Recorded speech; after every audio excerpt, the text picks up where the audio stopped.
B A B com B S C ಮೊದಲನೇ ಸೆಮಿಸ್ಟರ್ನ ವಿದ್ಯಾರ್ಥಿಗಳಿಗೆ ಇಂಡಿಯನ್ ಕಾನ್ಸ್ಟಿಟ್ಯೂಷನ್ ಅಂತ ಬಗ್ಗೆ ನಿಮಗೆ ತಿಳಿಸ್ಕೊಡ್ತಾ ಇದ್ದೆ.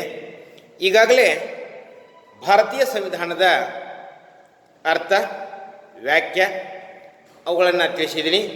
ಅದಾದ ನಂತರ the making of the constitution, ಸಂವಿಧಾನದ ರಚನೆ ಬಗ್ಗೆಯೂ ಕೂಡ ನಿಮಗೆ ತಿಳಿಸಿಕೊಟ್ಟೆ. ಇನ್ನು ಅದರ ಮುಂದುವರಿದ ಭಾಗವಾಗಿ ಸಂವಿಧಾನದ ಮೂಲ, ಭಾರತೀಯ ಸಂವಿಧಾನದ ಮೂಲ ಎಲ್ಲಿಂದ ಬಂದಿರತಕ್ಕಂಥದ್ದು, the source of Indian constitution ಅಂತಕ್ಕಂಥದ್ದು. ಇದರ ಒಂದು ಹಿನ್ನೆಲೆಯಾಗಿ ನಾವು ಬರುವಂಥ ಮೊದಲಿಗಾಗಿ ಅಂತ ತೆಗೆದುಕೊಂಡ್ರೆ, ಸಾಮಾನ್ಯವಾಗಿ ಭಾರತೀಯ ಸಂವಿಧಾನವನ್ನು ನಾವು ಮೇಕಿಂಗ್ ಆಫ್ ದ ಕಾನ್ಸ್ಟಿಟ್ಯೂಷನ್ದೊಳಗೆ ತೆಗೆದುಕೊಂಡಾಗ ನಾನು ಹೇಳಿದೆ, ಸಂವಿಧಾನ ರಚನೆಯನ್ನು ಮಾಡಿರ್ತಕ್ಕಂಥದ್ದು ಯಾವ ರೀತಿ ಇದೆ, ಹಲವಾರು ಸಭೆಗಳಾಗಿರ್ತಕ್ಕಂಥ ಉದಾಹರಣೆಯನ್ನು ಕೂಡ ನಿಮಗೆ ನೀಡಿದ್ದೀನಿ. ಅದಾದ ನಂತರ ದ ಡ್ರಾಫ್ಟಿಂಗ್ ಕಮಿಟಿ ಅಂತಕ್ಕಂಥದ್ದು ಫಾರ್ಮ್ ಆಯಿತು. ಡ್ರಾಫ್ಟಿಂಗ್ ಕಮಿಟಿ, ಹಲವಾರು ಕಮಿಟಿಗಳಿದ್ದು, ಅದರೊಳಗೆ ದ ಮೇಜರ್ ಕಮಿಟಿ ಯಾವುದು ಅಂದರೆ ಡ್ರಾಫ್ಟಿಂಗ್ ಕಮಿಟಿ, ಕರಡು ಸಮಿತಿ ಅಂತ ನಾವು ಕರಿತೀವಿ. ಅಕ್ಟೋಬರ್ 29, 1947ರಂದು ಡಾಕ್ಟರ್ ಬಿ ಆರ್ ಅಂಬೇಡ್ಕರ್ ಅವರ ಅಧ್ಯಕ್ಷತೆಯಲ್ಲಿ ಈ ಕರಡು ಸಮಿತಿಯನ್ನು ನೇಮಕ ಮಾಡ್ತಾರೆ. ಡಾಕ್ಟರ್ ಬಿ ಆರ್ ಅಂಬೇಡ್ಕರ್ ಸಂವಿಧಾನದ ಪಿತಾಮಹ ಅಂತನ್ನುವಂಥದ್ದನ್ನು ಕರಿತೀವಿ. The father of Indian constitution doctor B R Ambedkar, ಸಂವಿಧಾನದ ಶಿಲ್ಪಿ ಅನ್ನುವಂಥದ್ದನ್ನು ಡಾಕ್ಟರ್ ಬಿ ಆರ್ ಅಂಬೇಡ್ಕರ್ ಅವರಿಗೆ ಕೊಡುಗೆ ಬರುತ್ತೆ. ಈ ರೀತಿ ಸಂವಿಧಾನದ ಶಿಲ್ಪಿಯಾಗಿರುವ ಡಾಕ್ಟರ್ ಬಿ ಆರ್ ಅಂಬೇಡ್ಕರ್ ಅವರ ಅಧ್ಯಕ್ಷತೆಯಲ್ಲಿ ಈ ಕರಡು ಸಮಿತಿ ಪ್ರಾರಂಭವಾಗಿ ಸಂವಿಧಾನದ ರಚನೆಯನ್ನು ಮಾಡ್ತಾ ಹೋಗ್ತೀವಿ.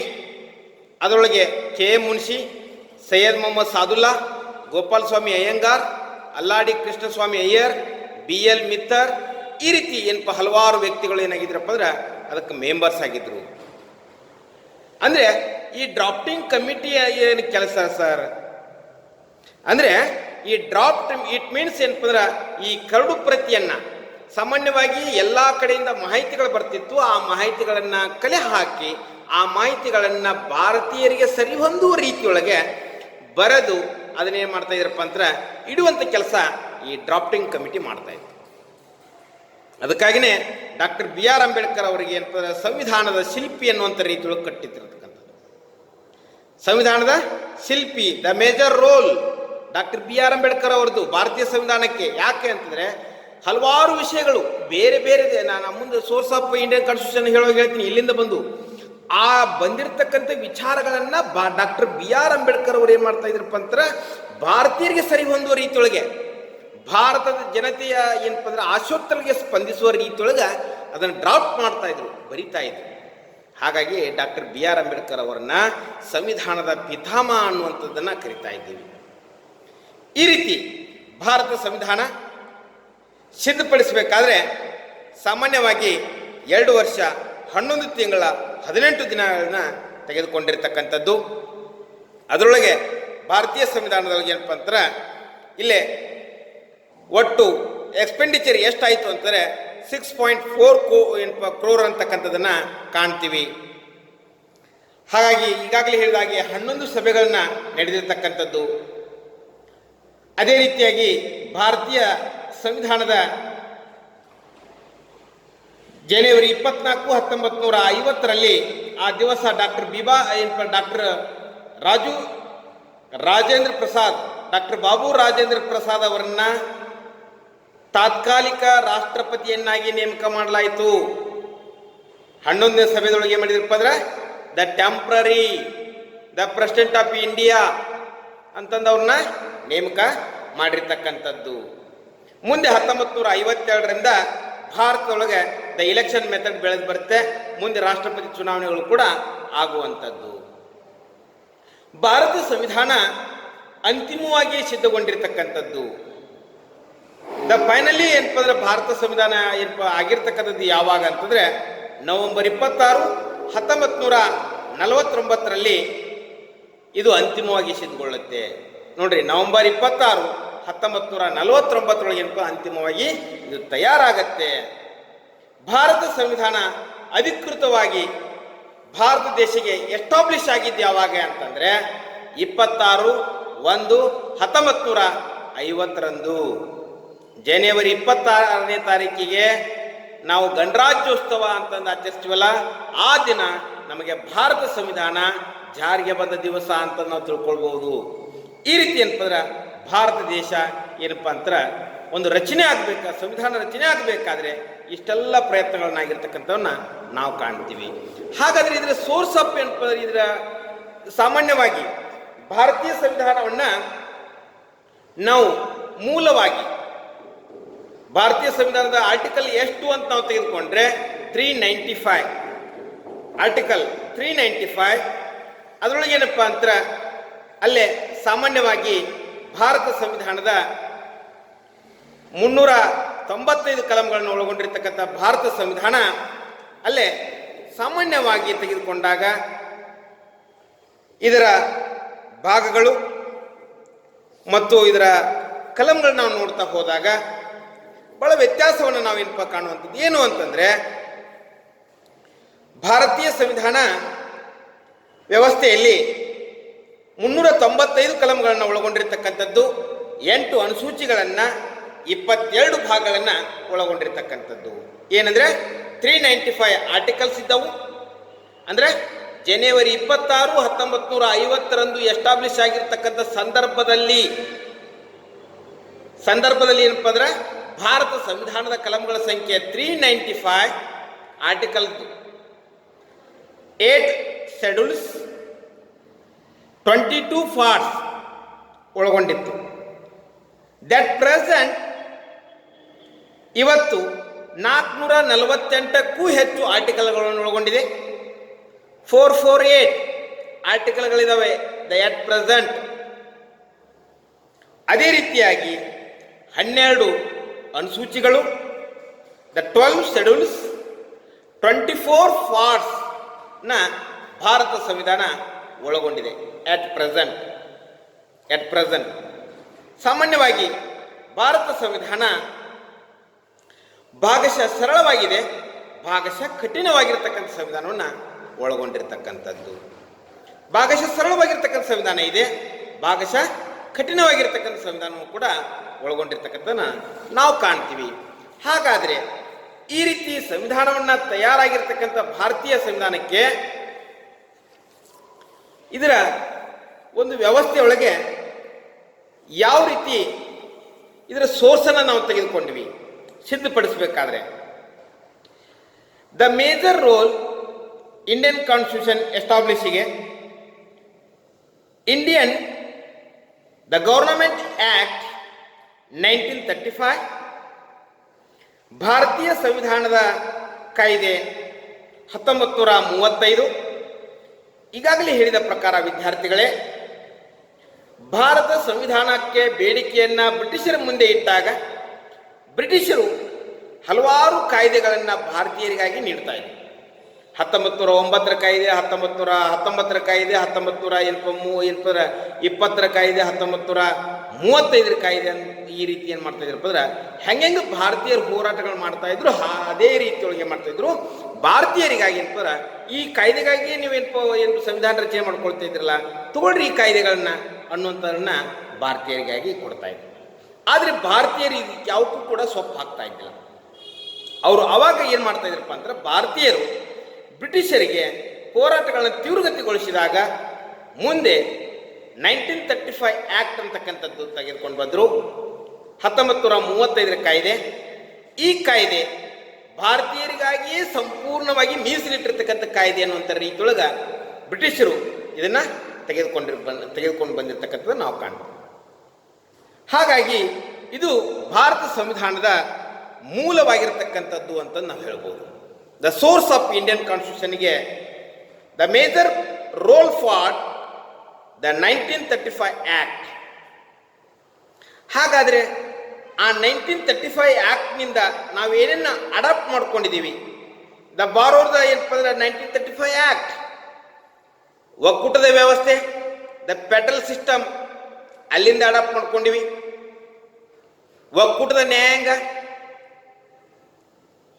ದ ಫೆಡರಲ್ ಜುಡಿಷಿಯಲ್ ಸಿಸ್ಟಮ್ ಅಲ್ಲಿಂದ ಅಡಾಪ್ಟ್ ಮಾಡ್ಕೊಂಡಿದ್ದೀವಿ. ರಾಜ್ಯಪಾಲ, ದ ಗವರ್ನರ್, ಅಲ್ಲಿಂದ ಅಡಾಪ್ಟ್ ಮಾಡ್ಕೊಂಡಿದ್ದೀವಿ. ಕೇಂದ್ರ ರಾಜ್ಯಗಳ ಸಂಬಂಧ, the central and state relation ಯಾವ ರೀತಿ ಇರಬೇಕು ಅನ್ನೋಂಥದ್ದನ್ನು ಕೂಡ ಏನಪ್ಪ 1935 ಆ್ಯಕ್ಟಿಂದ ಬಾರೋಡ್ ಮಾಡ್ಕೊಂಡಿದ್ದೀವಿ. ಈ ರೀತಿ ನಾವು 1935 ಕಾಯ್ದೆಯಿಂದ ಇಂಡಿಯನ್ ಕಾನ್ಸ್ಟಿಟ್ಯೂಷನ್ ಬರೆಯುವಂಥ ಸಂದರ್ಭದಲ್ಲಿ ನಾವೇನು ಮಾಡ್ಕೊಂಡಿದ್ದೀವಿ ಅಂತಂದರೆ 1935 ಆ್ಯಕ್ಟ್ನೊಳಗೆ ಇರ್ತಕ್ಕಂಥ ಕೆಲವೊಂದಿಷ್ಟು ಮೇಜರ್ ಇಶ್ಯೂಸ್ಗಳನ್ನು, ಮೇಜರ್ ಪಾಯಿಂಟ್ಗಳನ್ನು ನಾವೇನು ಮಾಡ್ಕೊಂಡಿದ್ದೀವಿ, ನಮ್ಮ ಭಾರತೀಯ ಸಂವಿಧಾನದೊಳಗೆ ಅಡ್ಯಾಪ್ಟ್ ಮಾಡ್ಕೊಂಡಿದ್ದೀವಿ. ಅದಕ್ಕೆ ಇದು source of Indian constitution 1935 act. The next one, England ರಾಷ್ಟ್ರದಿಂದಲೂ ಕೂಡ ಕೆಲವೊಂದಿಷ್ಟು ವಿಷಯಗಳನ್ನ ನಾವು ಬಾರೋ ಮಾಡ್ಕೊಂಡಿದ್ದೀವಿ. ಅಂದರೆ ಇಂಗ್ಲೆಂಡ್ ಸಂವಿಧಾನದಿಂದಲೂ ಕೂಡ ನಾವು ಒಂದಿಷ್ಟು ವಿಷಯಗಳನ್ನ ತೆಗೆದುಕೊಂಡಿದ್ದೀವಿ. ಅದರೊಳಗೆ ಕೆಲವುಗಳು ಏನಪ್ಪ ಅಂದ್ರೆ ಸಂವಿಧಾನ ಏನಪ್ಪ ಅಂದ್ರೆ ಸಂಸದೀಯ ವ್ಯವಸ್ಥೆ, ದ ಪಾರ್ಲಿಮೆಂಟರಿ ಸಿಸ್ಟಮ್ ಅನ್ನ ಬಾರೋ ಫಾರ್ ದ ಇಂಗ್ಲೆಂಡ್ದಿಂದ ನಾವೇನು ಮಾಡ್ಕೊಂಡಿದ್ವಿ, ಬಾರೋ ಮಾಡ್ಕೊಂಡಿದ್ದೀವಿ. ಏಕಪೌರತ್ವ, ದ ಸಿಂಗಲ್ ಸಿಟಿಜನ್ಶಿಪ್, ದ ಬಾರೋ ಫಾರ್ ದ ಇಂಗ್ಲೆಂಡ್. ಮಂತ್ರಿಮಂಡಲದ ವ್ಯವಸ್ಥೆ, ದ ಕ್ಯಾಬಿನೆಟ್ ಸಿಸ್ಟಮ್, ಯಾವ ರೀತಿ ಕ್ಯಾಬಿನೆಟ್ ಇರಬೇಕು ಅನ್ನೋಂಥದ್ದನ್ನು ಕೂಡ ಇಂಗ್ಲೆಂಡಿಂದ ನಾವೇನು ಮಾಡ್ಕೊಂಡಿದ್ವಿ, ನಾವು ಬಾರೋ ಮಾಡ್ಕೊಂಡಿದ್ವಿ, ತೆಗೆದುಕೊಂಡಿದ್ದೀವಿ. ಲೋಕಸಭೆ ಸ್ಪೀಕರ್, ಸಭಾಪತಿ ಬಗ್ಗೆ, ಲೋಕಸಭೆ ಬಗ್ಗೆ, ಈ ರೀತಿ ಹಲವಾರು ವಿಷಯಗಳನ್ನು ಇಂಗ್ಲೆಂಡ್ ಸಂವಿಧಾನದಲ್ಲೂ ಕೂಡ ಕೆಲವೊಂದಿಷ್ಟು ವಿಷಯಗಳನ್ನು ನಾವು ಭಾರತೀಯರಿಗೆ ಸರಿ ಹೊಂದುವ ರೀತಿಯೊಳಗೆ ನಾವು ಅದನ್ನ ಏನು ಮಾಡ್ಕೊಂಡಿದ್ದೀವಿ, ಆ ವಿಷಯಗಳನ್ನ ಆ ರಾಷ್ಟ್ರದಿಂದ ತೆಗೆದುಕೊಂಡು ಬರೆದುಕೊಂಡಿದ್ದೀವಿ. The drafting committee chairman doctor BR Ambedkar ಇಂಗ್ಲೆಂಡ್ದಿಂದ ಈ ವಿಷಯಗಳನ್ನು ತರ್ತಿದ್ರು. ಅವುಗಳನ್ನ ತಂದಂಥವುಗಳನ್ನ ಏನು ಮಾಡ್ತಿದ್ರಪ್ಪ, ಇಂಡಿಯಾಕ್ಕೆ ಸರಿ ಹೊಂದುವ ರೀತಿಯೊಳಗೆ, ಭಾರತೀಯರಿಗೆ ಸರಿ ಹೊಂದುವ ರೀತಿಯೊಳಗೆ ಅದನ್ನು ಬರೆದು ಏನು ಮಾಡ್ತಿದ್ರಪ್ಪ, ಇಡುವಂಥ ಕೆಲಸವನ್ನು ಮಾಡ್ತಾ ಇದ್ರು. ಅದೇ ರೀತಿ ಇನ್ನು ನೆಕ್ಸ್ಟ್ ರಾಷ್ಟ್ರ ಅಮೇರಿಕಾ, USA ಬಾರೋ ಮಾಡಿರ್ತಕ್ಕಂಥ the source of Indian constitution ಏನು ತೆಗೆದುಕೊಂಡಿವಿ ಅಂತಂದರೆ, ಮೂಲಭೂತ ಹಕ್ಕುಗಳು, ದ ಫಂಡಮೆಂಟಲ್ ರೈಟ್ಸ್ಗಳನ್ನು ಕೂಡ ಏನಪ್ಪ ನಾವು ಏನು ಮಾಡ್ಕೊಂಡಿದ್ವಿ, ಬಾರೋ for the USA, United Kingdom state, ಅಲ್ಲಿಂದ ತೆಗೆದುಕೊಂಡಿದ್ವಿ, ಅಮೇರಿಕಾದಿಂದ. ಅದೇ ರೀತಿ ಪೂರ್ವ ಪೀಠಿಕೆ, ದ ಪ್ರಿಯಾಂಬಲ್, ಅದನ್ನು ಕೂಡ ಅಮೇರಿಕಾ ಸಂವಿಧಾನದಿಂದ ನಾವು ತೆಗೆದುಕೊಂಡಿದ್ದೀವಿ. ಸ್ವತಂತ್ರವಾಗಿರ್ತಕ್ಕಂಥ ನ್ಯಾಯಾಂಗದ ವ್ಯವಸ್ಥೆ, ಇಂಡಿಪೆಂಡೆಂಟ್ ಆಗಿರ್ತಕ್ಕಂಥ ಜುಡಿಷಿಯಲ್ ಸಿಸ್ಟಮ್ ಅನ್ನು ಕೂಡ ನಾವು ಏನು ಮಾಡಿಕೊಂಡಿವಿ, ಬಾರೋ ಫಾರ್ಮ್ ದ ಏನಪ್ಪ ಅಂದ್ರೆ ಅಮೇರಿಕಾ ರಾಷ್ಟ್ರದಿಂದ ನಾವು ಬಾರೋ ಮಾಡ್ಕೊಂಡಿದ್ದೀವಿ. ನ್ಯಾಯಾಂಗೀಯ ವಿಮರ್ಶೆ, ದ ಜುಡಿಷಿಯಲ್ ರಿವ್ಯೂ, ಅದನ್ನು ಕೂಡ ಈ ಅಮೇರಿಕಾ ಸಂವಿಧಾನದಿಂದ ತೆಗೆದುಕೊಂಡಿದ್ವಿ. ಲಿಖಿತವಾಗಿರ್ತಕ್ಕಂಥ ಸಂವಿಧಾನ, ಅದನ್ನು ಕೂಡ ಇಂಗ್ಲೆಂಡ್ ಸಂವಿಧಾನದಿಂದಲೇ ಅಮೇರಿಕಾ ಸಂವಿಧಾನದಿಂದಲೇ ಪಡ್ಕೊಂಡಿದ್ದೀವಿ. ಅಮೇರಿಕಾ ಸಂವಿಧಾನದಿಂದ ಪಡೆದುಕೊಂಡಿರ್ತಕ್ಕಂಥದ್ದು. ಉಪರಾಷ್ಟ್ರಪತಿ, ದ ವೈಸ್ ಪ್ರೆಸಿಡೆಂಟ್ ಅನ್ನುವಂಥ ವಿಷಯಗಳನ್ನು ಬೇಕಾಗಿರ್ತಕ್ಕಂಥವುಗಳನ್ನು ಕೂಡ ಅಮೇರಿಕಾದಿಂದಲೇ ಪಡ್ಕೊಂಡಿವಿ. ರಾಷ್ಟ್ರಪತಿ, the president of India, supreme court, high court, ಅವ್ರನ್ನ ಯಾವ ರೀತಿ ಅಪಾಯಿಂಟ್ ಮಾಡಬೇಕು, ಅವ್ರನ್ನ ಯಾವ ರೀತಿ ತೆಗೆದು ಹಾಕಬೇಕು, ರಿಮೂವ್ ಮಾಡಬೇಕು ಅನ್ನೋಂಥ ವಿಷಯಗಳನ್ನು ಕೂಡ ಅಮೇರಿಕಾ ರಾಷ್ಟ್ರದಿಂದ ನಾವು ಪಡೆದುಕೊಂಡಿದ್ದೀವಿ. ಆತ್ಮೀಯ ವಿದ್ಯಾರ್ಥಿಗಳೇ, ಅಮೇರಿಕಾ ದೇಶದ ಒಂದು ಸಂವಿಧಾನದ ಬಗ್ಗೆ ನಾವು ಹೇಳಬೇಕಾದ್ರೆ, ಅಮೇರಿಕಾ